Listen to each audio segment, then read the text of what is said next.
Hello दोस्तों, हमारे YouTube channel आलोक विद्याकुल में आप लोग का स्वागत है। देखिए, आज हम हिंदी का ऑब्जेक्टिव क्वेश्चन लेकर आए हैं जो कि बोर्ड एग्जाम में आप लोगों को बहुत ज़्यादा इंपॉर्टेंट होगा।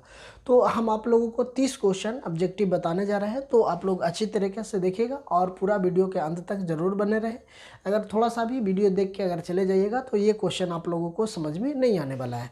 तो चलिए अब हम 30 क्वेश्चन को समझ लेते हैं कि आखिर ये 30 क्वेश्चन आपको हिंदी का है, इम्पॉर्टेंट होगा। तो देखिए अब हम समझते हैं बच्चों। सबसे फर्स्ट क्वेश्चन है मेरा कि सुजाता का जन्म कब हुआ था। सुजाता का जन्म कब हुआ था। अगर आपको इस टाइप से ऑब्जेक्टिव में क्वेश्चन पूछ लिया जाता है तो आपको ऑप्शन में लिखा हुआ रहेगा 3 मई 1935 ईस्वी। कब? 3 मई 1935 ईस्वी को सुजाता को जन्म हुआ था। ठीक है, अब दूसरे क्वेश्चन की बात करते हैं। तो दंपति कहानी का पात्र कौन था, मतलब कि जो दंपति कहानी है उसका पात्र कौन था, तो नगर था। क्या था? नगर था। अगर दंपति कहानी की बात करते हैं, उसका पात्र है, जो उसका प्रमुख पात्र होता है वो क्या होता है? नगर होता है। अब यहाँ पे नेक्स्ट क्वेश्चन है मेरा कि बड़े डॉक्टर ने दंपति को कौन सी बीमारी बताई थी, मतलब डॉक्टर ने दंपति को कौन सी बीमारी बताई थी, तो मीटोजेंस बताई थी। क्या? मीटोजेंस। आपको इस टाइप को 4 ऑप्शन दिया हुआ रहेगा, 4 ऑप्शन में एक ऑप्शन आपको सही रहेगा। जो ऑप्शन सही होगा उसी को उत्तर यहाँ पे ढूंढ के मार देना है।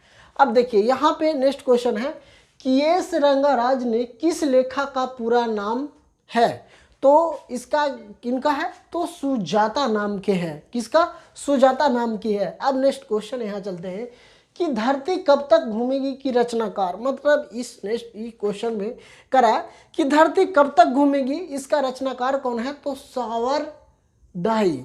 ये लेखक का नाम है ना। ये किसने लिखे थे, तो सावरदाई ने लिखे थे। चलिए अब यहाँ मेरा नेक्स्ट क्वेश्चन है कि राजस्थानी समाज और गहरे अर्थबोध एवं विविधता छटाओं के समय प्रस्तुत कहानी किसको बोलते हैं। तो ये प्रस्तुत कहानी है, ये किससे छटनी की गई है, इसको छटनी की गई धरती कब तक घूमेगी। आपको इस प्रकार से अगर जब तक आप पूरा अगर किताब पढ़े होंगे क्लास 10th का हिंदी का जो चैप्टर वाइज चैप्टर, तब ये सब क्वेश्चन आप लोगों से बन पाएगा, नहीं तो आपको रटना ही पड़ेगा। तो ये कहाँ से लिया गया? धरती कब तक घूमेगी इस कहानी का से लिया गया था। तो ठीक है, अब चलिए यहाँ नेक्स्ट क्वेश्चन है कि अहिंसा और सत्याग्रह किसका सबसे बड़ा हथियार कहा था। किसने कहा था? तो गांधी जी ने बोला था। किसने बोला था? गांधी जी ने बोला था कि अहिंसा और सत्याग्रह किसका सबसे बड़ा हथियार है, तो गांधी जी का, ये बात बोले थे। अब नेक्स्ट क्वेश्चन है मेरा यहाँ कि गुरु नानक की भेंट किस मुगल बादशाह से हुई थी। कह रहा है क्वेश्चन है मेरा कि गुरु नानक की भेंट किस मुगल बादशाह से हुई थी, तो बाबर से हुई थी। किससे हुआ था? तो बाबर से हुआ था। चलिए अब यहाँ नेक्स्ट क्वेश्चन है किनकी रचनाओं का सत्याग्रह गुरु ग्रंथ साहिब के नाम से प्रसिद्ध थे। तो कहने का मतलब है बच्चों कि किनकी रचनाओं का संग्रह गुरु नानक साहित्य की नाम से प्रसिद्ध थे, तो गुरु नानक थे, जो क्या थे, गुरु ग्रंथ के, और 10वें गुरु गोविंद सिंह थे जो कि पटना साहिब के हैं।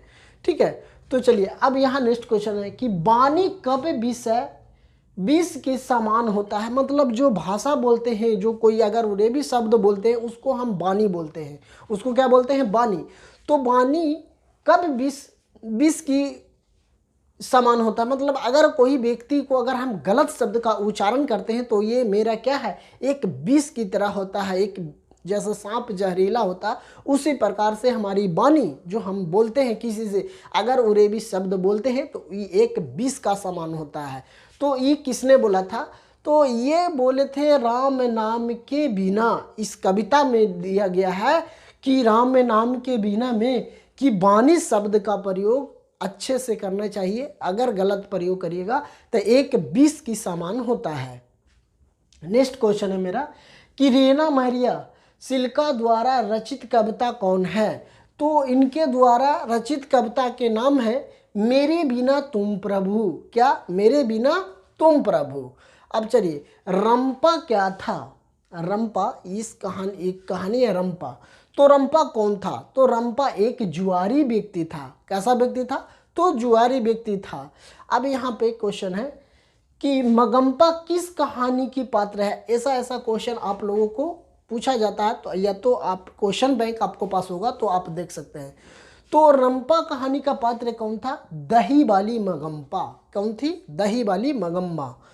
ठीक है, तो चलिए अब यहाँ मेरा नेक्स्ट क्वेश्चन है कि श्रीनिवास क्या है, श्रीनिवास किस साहित्य के प्रतिष्ठित रचनाकार हैं।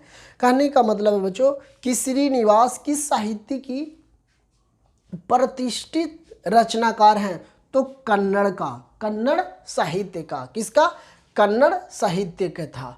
अब यहाँ नेक्स्ट क्वेश्चन है कि लक्ष्मी की पति में कौन नौकरी करता था, मतलब लक्ष्मी के पति जो था उस घर में कौन नौकरी करते थे, कहाँ करते थे, नौकरी कहाँ करते थे, करता था तो एक कलकत्ता में कर। लक्ष्मी के जो पति थे वो कहाँ नौकरी करते थे, तो कलकत्ता में नौकरी करते थे। अब यहाँ कहता है दृढ़ते विश्वास कहानी किस लेखक द्वारा अनुदित है, मतलब कह रहा है कि दृढ़ते विश्वास की कहानी का लेखक का नाम क्या था। या तो आपको इस तरह का क्वेश्चन पूछ लिया जाएगा कि दृढ़ते विश्वास कहानी किस लेखक के द्वारा अनुदित था, तो राजेंद्र प्रसाद मिश्रा को, राजेंद्र प्रसाद मिश्रा को था। अब यहाँ नेक्स्ट क्वेश्चन है कि सब पुराने अच्छे नहीं होते हैं और सब नए खराब नहीं होते हैं, ऐसा किसने कहा था।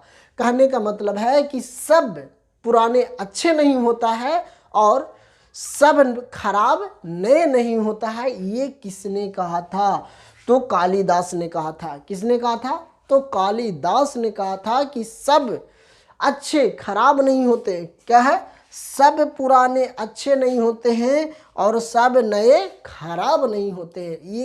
ये किनको, तो कालिदास ने कहे थे। चलिए यहाँ मेरा नेक्स्ट क्वेश्चन है कि मंगू की माँ की कितनी संतानें थी, मतलब कितने बच्चे थे, तो 4 बच्चे थे। कितने बच्चे थे, 4 बच्चे थे। कि मंगू की माँ की संतानें कितनी थी, मतलब बच्चे कितने थे, तो बच्चे 4 थे।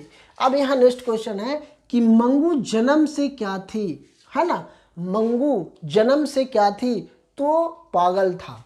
क्या था, पागल था। अब यहाँ का है ईश्वर पटेलीकरण के लोकप्रिय कथाकार क्या था, गुंजराती था। इसका आंसर क्या हो जाएगा, गुंजराती था। चलिए अब यहाँ नेक्स्ट क्वेश्चन है कि राम नाम बिना बिरसे जागे जन्मे के साथ मध्य से कवि किसकी विरोध करता था, तो कर्मकांड का। किसका विरोध करता था, तो कर्मकांड का विरोध करता था। तो कि ये किसमें है, रामनाथ बिनु बिरसे।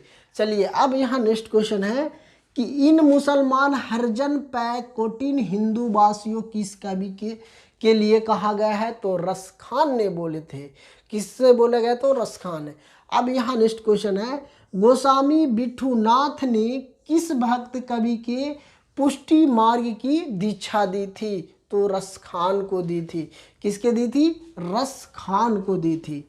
अब यहाँ मेरा नेक्स्ट क्वेश्चन है कि कवि रसखान ने चित्तचोर किसे कहा था, तो चित्तचोर कहा था कृष्णा जी को। किसको कहे थे, कृष्णा जी को कहे थे रसखान ने कि कवि रसखान ने चित्रचोर किसे कहे, तो कृष्णा जी को कहे थे। अब यहाँ कह रहा है घनानंद के जीवनदायक हो कछु मौर्या पीर हिवे परसों में किस कवि का नाम हो, तो घनानंद का है। किसका है, घनानंद को। यहाँ पे नेक्स्ट क्वेश्चन है मेरा कि कैमरा का नंबर 48 में बल्ली को कौन ले गया था, तो आलमराज ने ले गया था। किसने ले गया था, तो आलमराज ने। अब यहाँ नेक्स्ट क्वेश्चन है कि घनानंद का जन्म कब हुआ था। घनानंद जो है उनका जन्म कब हुआ था, तो 1689 ईस्वी के आसपास हुआ था, है ना, 1689 ईस्वी के आसपास हुआ था। चलिए अब यहाँ मेरा नेक्स्ट क्वेश्चन है कि सभ्य विदेशी वस्तु नर गति रीति लख कुछ न अभाव मदर्स, ये किसने बोले थे? भारतीय। ये कहा एक बुक का जो सेकंड बुक खंडखा का है उससे लिया गया है, तो इसका मुख्य पात्र पूछता है तो भारतीय होगा। अब यहाँ कहता है भारत माँ श्रेष्ठ मुख की तुलना कवि ने किसके की है? तो छायायुक्त चंद्र का। किसको? छायायुक्त चंद्र को। तो अभी जो हम बताएं क्वेश्चन बच्चों, आपको हिंदी का जो कि बोर्ड एग्जाम में बहुत ज़्यादा हेल्पफुल होगा। आप लोगों को ऑब्जेक्टिव 50 नंबर का पूछा जाएगा। तो 50 में अगर ये वीडियो के अंत तक पूरा बने रहते हैं तो आपको कहीं ना कहीं बहुत ज़्यादा फायदा होने वाले हैं। तो अगर आप वीडियो पे नए हैं तो हमारे चैनल को ज़रूर सब्सक्राइब कीजिए। अगर दोस्तों के साथ नहीं अभी तक शेयर किए हैं तो हमारे चैनल पे हैं बने हैं तो ज़रूर शेयर कीजिए। अगर आप बोर्ड एग्जाम में अच्छा मार्क्स चाहते हैं तो आप हमारे चैनल से जुड़ जाइए और दोस्तों के साथ ज़रूर शेयर कीजिए। अगर आप वीडियो पर पहली बार हैं तो हमारे चैनल को ज़रूर सब्सक्राइब कीजिए और हमें भी सपोर्ट करिए। और एक कमेंट बॉक्स में हमें ज़रूर कमेंट करके बताएं कि आप लोगों को ये वीडियो कैसा लगा। तो थैंक यू दोस्तों, फिर मिलते हैं आप लोगों के बीच नए कक्षा में। Thank you.